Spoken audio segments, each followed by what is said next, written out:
kabar dulur-dulur jalur alternatif? Kita jumpa lagi di sini. Berjumpa dalam kenangan masa kecil yang begitu manis.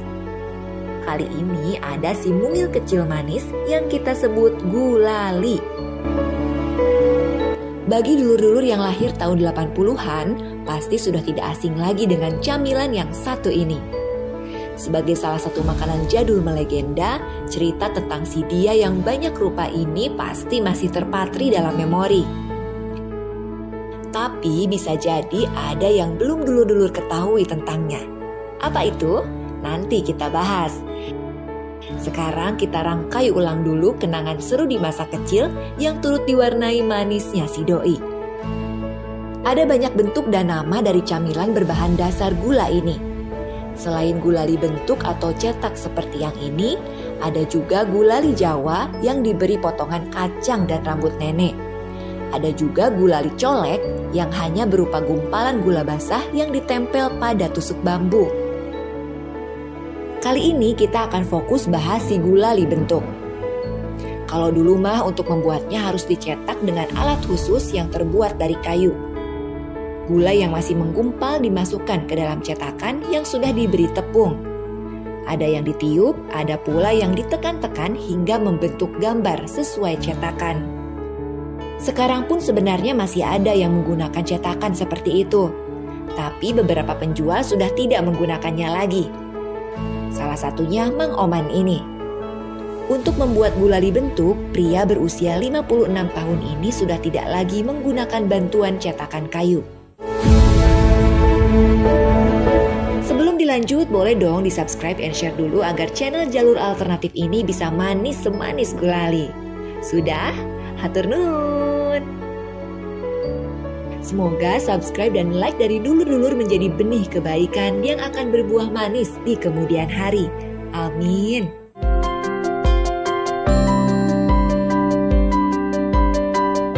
Yo, lanjutnya. Saya tidak sengaja bertemu dengannya. Saat itu Mang Oman sedang mangkal di depan salah satu rumah makan. Saat melihatnya, memori langsung loncat ke masa kecil. Ingat saat masih berusia SD yang takjub melihat keajaiban yang dibuat penjual gulali. Bagaimana bisa dari asalnya gumpalan gula bisa menjadi bermacam-macam bentuk. Begitu pula Mang Oman. Malah ia sudah mahir membentuk gulali tanpa bantuan cetakan. Tangannya telah terampil membuat puluhan bentuk, mulai dari yang menyerupai motor, cicak, ular, keris, kupu-kupu, dan lain-lainnya lagi. Bukan waktu sebentar ia menekuni usahanya ini. Mang Oman sudah melakoninya selama 36 tahun, sejak bujangan hingga punya 6 anak. Menurutnya, tidak semua penjual gulali bisa berbuat seperti yang dilakukannya. Kendati sudah punya pengalaman puluhan tahun, itu tidak menjamin pembuatnya bisa membentuk gulali seperti yang diinginkan. Makanya sebagian penjual masih ada yang menggunakan cetakan. Mang Oman mengaku pada awal jualan gulali tahun 1987 di Jakarta, dirinya menggunakan cetakan agar mudah dan cepat membuatnya. Namun seiring perjalanan waktu, ia bisa membentuknya sendiri tanpa bantuan cetakan. Hingga saat ini seperti itu.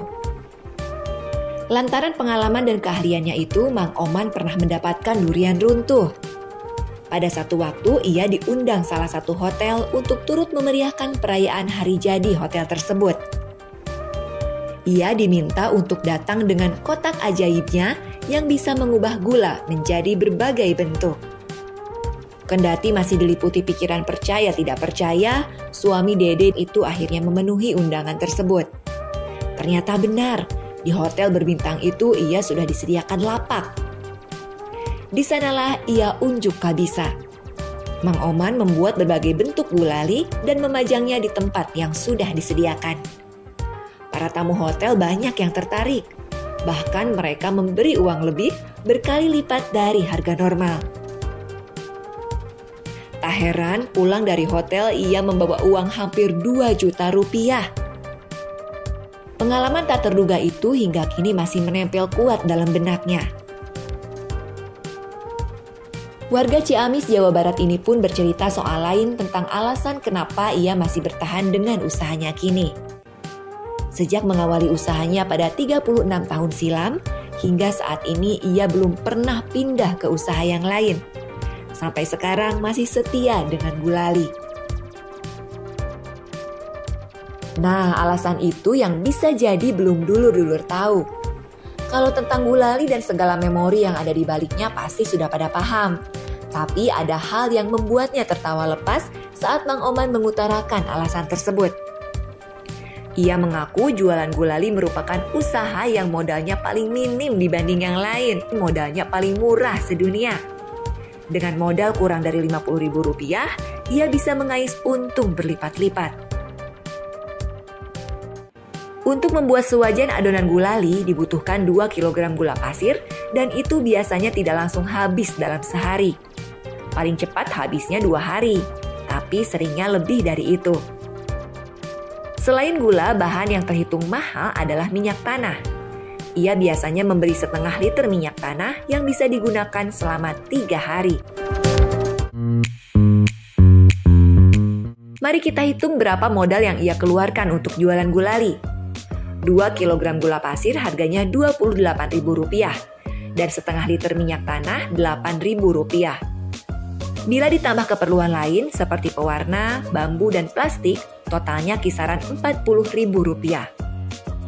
Lantas berapa keuntungan yang didapat?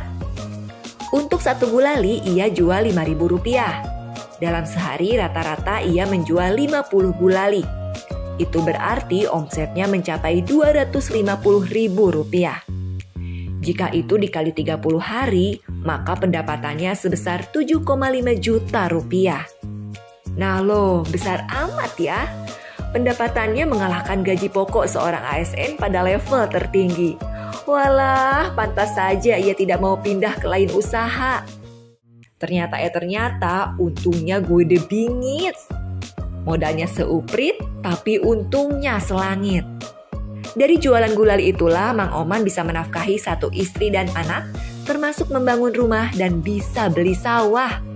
Keren Mang, keren. Selamat ya. Terima kasih telah menjadi bagian dari manisnya masa kecil kami. Terima kasih juga kepada dulur-dulur jalur alternatif yang selalu setia menjadi bagian dari perjalanan ini. Salam untuk semuanya ya.